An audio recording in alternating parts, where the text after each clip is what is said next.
Olá, seja muito bem-vindo e seja muito bem-vinda aqui ao Nada Trivial. Terça-feira, dia da gente falar sobre neurociência na veia, o nosso quadro de neurociência pura, para que você que está seguindo seus estudos em neurociência possa ter aqui conteúdos muito ricos para acompanhar a forma com que você está aprendendo neurociência. E a gente vem fazendo já há algum tempo uma série de vídeos sobre neuroanatomia. Nós estamos acabando os vídeos, esse é o penúltimo. E nós já estamos lá em cima, no quinto andar do cérebro, telencéfalo. E no telencéfalo nós temos algumas estruturas muito importantes para dar esse eh, frescor de complexidade para o cérebro humano. Se você pensar em processamento complexo, pense aqui nesse quinto andar, onde as coisas realmente aumentam de complexidade e discriminação. Esta seria a palavra principal para o papel dessas estruturas que nós vamos falar hoje, que compõem o córtex cerebral, o famoso córtex cerebral, e também a porção que fica logo abaixo dele, que é utilizada para ser verdadeiras avenidas de transmissão de informação no cérebro. Né? Nós estamos aqui já no último pedaço do processamento que o cérebro é capaz de fazer, aumentando em muito a complexidade. Então, aqui nós vamos nos defrontar justamente com aqueles elementos que são chamados costumeiramente de massa branca e massa cinzenta. Ou, um termo um pouquinho mais técnico, substância branca, substância cinzenta. Quando coloquialmente as pessoas falam assim, minha massa cinzenta, elas estão se referindo justamente a essa estrutura, que é a estrutura que compõe o córtex cerebral. E o que é exatamente o córtex cerebral? Córtex é uma palavra que significa casca. Já falei para vocês isso várias vezes, mas vou repetir, dada a importância desse conceito. Então, córtex sozinho, assim se fala, o córtex, não significa muita coisa dentro da biologia, porque você pode ter córtex de diferentes estruturas. Até o ovário tem córtex, a adrenal tem córtex, né? Córtex é casca. Essa casca que a gente está se referindo aqui é justamente a camada de células que fica na superfície de cada uma daquelas voltinhas que o nosso cérebro tem. É importante notar isso porque não é só na superfície. Como o tecido desta região cerebral é totalmente contorcido, né, dobrado sobre si mesmo, em cada uma daquelas reentrâncias que nós chamamos de sulcos, vive o mesmo tecido que está aqui na parte que está aparente, que nós chamamos de giro. Né? Seria equivalente a você pensar numa cadeia de montanhas, né? E o giro seria o pico da montanha, né? E o sulco seria um vale, seria uma reentrância, um canyon, sei lá, né? Naquela estrutura geográfica. Aqui, então, da mesma forma, o mesmo tecido que recobre o giro vai recobrir também o sulco. E que tecido é esse? É um tecido que tem cerca de 4 milímetros de espessura e onde concentram-se os corpos neuronais e, obviamente, pequenas estruturas de comunicação, como pequenos axônios, pequenos dendritos, que geram a formação de verdadeiras redes de informação sendo processada por esses neurônios. Toda a substância cinzenta possui exatamente essa mesma característica, é onde se concentram os corpos dos neurônios. E bom, e a substância branca? Substância branca muda de cor, inclusive, né? Ficando então um pouco mais esbranquiçada, justamente porque ali é onde vão estar contidos os axônios que recebem aquela película de mielina. Então, como esses axônios chegam muitas vezes a transmitir informações lá para a medula espinhal, ou para o outro hemisfério cerebral, ou até mesmo para regiões próximas, mas que precisam de uma transmissão de altíssima velocidade, como é o caso do feixe arqueado que une duas estruturas ligadas à linguagem, né? Então, entre a parte que percebe a linguagem, que fica numa região do córtex parietal, que fica para trás, fica, na verdade, ali no meio do parietal, do temporal e do occipital. Fica bem na interface entre essas três porções. E uma parte que fica no frontal, que é responsável pela emissão da linguagem, só entre essas duas linguagens você já vai ter neurônios que se comunicam em altíssima velocidade com grande quantidade de mielina. Então vamos recapitular.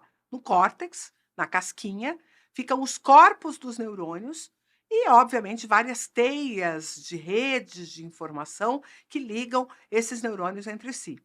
E agora, se algum neurônio desta rede quiser se comunicar, enviar informações ou até mesmo receber informações de outras partes, ele vai precisar fazer isso através da substância branca, que é onde correm os axônios de neurônios que têm um tamanho um pouquinho maior. Então, se eu estou no córtex, eu sou um neurônio piquitico, eu vou me comunicar apenas com a minha vizinhança. Agora, se eu precisar me comunicar com alguém que está em outro bairro, ou que alguém que está numa rua distante, eu vou precisar sair de casa, entrar na avenida, né? O que significa, então, chegar nesse lugar da substância branca. Então, quando a gente olha para o cérebro propriamente dito, né, essa região do telencéfalo, eu vou encontrar uma pequena camada, cerca de 4 milímetros de espessura, que compõe a substância cinzenta, e depois uma camada bem maior, que praticamente dá conta de quase toda a profundidade do cérebro, que é composta de substância branca, que é onde nós vamos encontrar as vias de transmissão destas informações que estão sendo processadas no córtex. E o córtex cerebral, ele é dividido em lobos, né? Por quê? Cada parte do cérebro passa a ter processamentos bem específicos, tá? Então eu até fiz uma brincadeira uma vez, que o pessoal gosta bastante, que eu peguei o cérebro como um todo e analisei os lobos como se eles fossem estados, né? Um comparativo com estados do sudeste do nosso país, sudeste do Brasil, né? E aí eu, por analogia, coloquei assim: bom, vamos pensar aqui então, São Paulo, que é o estado onde eu nasci, é o córtex frontal. Por quê? Todo mundo diz que São Paulo as pessoas são muito agitadas, fazem muitas coisas, são muito ocupadas, né? E o lobo frontal é justamente o lobo que coordena o comportamento. Aí, o São Paulo faz divisa, né, dentro do Sudeste, com 2 estados, com o Rio de Janeiro e com Minas Gerais. Exatamente como o lobo frontal faz divisa, vamos dizer assim, com o lobo parietal e com o lobo temporal. E aí, no lobo parietal, nós encontramos várias funções ligadas à percepção do nosso corpo, à percepção das diferentes partes do nosso corpo. Todos os nossos sentidos corporais, sentidos táteis, estão ali nessa região parietal. E aí eu gosto de fazer analogia com o Rio de Janeiro, porque eu sinto ali no Rio de Janeiro, né, uma vivência bem interessante com relação ao corpo, à natureza, ao sol, ao exercício físico. Então, me lembra bastante ali o Rio de Janeiro, o lobo parietal, por causa dessas características, né. Quando eu vou para o temporal está muito ligado a reminiscências, memórias, linguagem, música. Não dá para não lembrar do belíssimo estado de Minas Gerais e todas as suas memórias, né, e tudo que ela guarda em termos de música, de poesia. Muito lindo, né, uma associação que me faz muito feliz pensar em Minas Gerais com essas características do lobo temporal. E, por fim, o Espírito Santo fazendo divisa com Rio de Janeiro e Minas Gerais, então lá atrás, representando o nosso lobo occipital. Eu tinha uma dificuldade de fazer analogia do Espírito Santo com o lobo occipital, até realmente conhecer capixabas que gostam muito do seu estado, que me contaram a importância do estado do Espírito Santo em proteger as Minas Gerais na época da colônia, né? Então, o Espírito Santo praticamente servia de vigia para as Minas Gerais. Nada mais oportuno, porque justamente o lobo occipital está relacionado com a visão, com o processamento da visão. Então, apenas uma brincadeira para você compreender que existem especificidades em cada uma dessas regiões do córtex e que esta região da superfície, a substância cinzenta, vai trabalhar justamente recebendo sinais da periferia.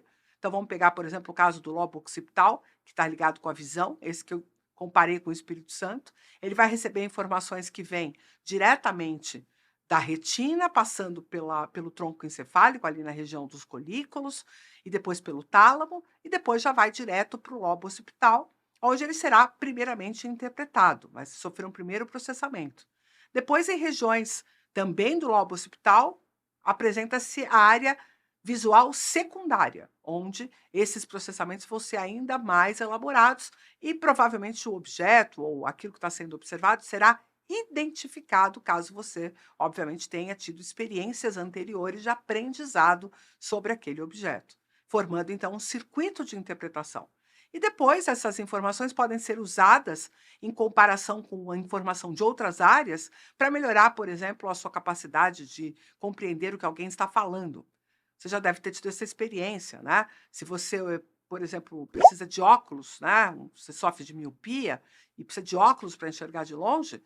Caso você esteja sem óculos e a pessoa esteja falando baixo, você tem dificuldade de ouvi-la, porque você ia usar a informação visual para apoiar a interpretação da linguagem através do lobo temporal, que a gente já sabe, recebe a informação auditiva, aquela analogia que eu fiz com Minas Gerais. Então, eu espero que essa analogia, essa brincadeira que eu fiz e a análise do que contém a substância cinzenta e a substância branca te ajude a compreender por que, que esta é uma estrutura tão complexa e tão importante para a execução de todas as funções cognitivas e executivas. Apenas queria deixar claro que, quando a gente olha assim para o córtex de uma forma genérica, parece que ele é todo igual, que ele é feito da mesma coisa. Mas, curiosamente, cada uma das áreas do córtex tem uma arquitetura celular particular, justamente porque elas têm funções distintas. Então, áreas, por exemplo, que têm uma função sensorial muito importante, vão acabar tendo camadas de células que interpretam sensorialidade um pouco maior do que camadas de células que estariam envolvidas com a porção motora. Então, a depender da área de córtex em que a gente esteja analisando, essa distribuição de células vai ser um pouquinho diferente, o que garante a especificidade funcional de cada uma dessas regiões. Espero que você tenha gostado de se aproximar dessa porção anatômica e desse olhar aí, quem sabe, um pouco mais próximo, um pouco mais eh, fácil de compreender que a gente trabalhou aqui, porque no próximo vídeo a gente encerra essa série com, quem sabe, as estruturas que eu tenho mais apego, porque estudei sobre elas quase que a vida toda, minha tese de doutorado é a respeito delas, então te espero lá no próximo vídeo. Não deixe de curtir, compartilhar e dar aquele alô, né, para a equipe do Nada Trivial através do botãozinho do valeu. É muito importante para a gente receber não só o seu apoio assistindo os vídeos e compartilhando e comentando, como também, obviamente, nos ajudar a financiar esta máquina incrível de produções de conteúdos que é o Nada Trivial. Um grande abraço e eu te espero no próximo.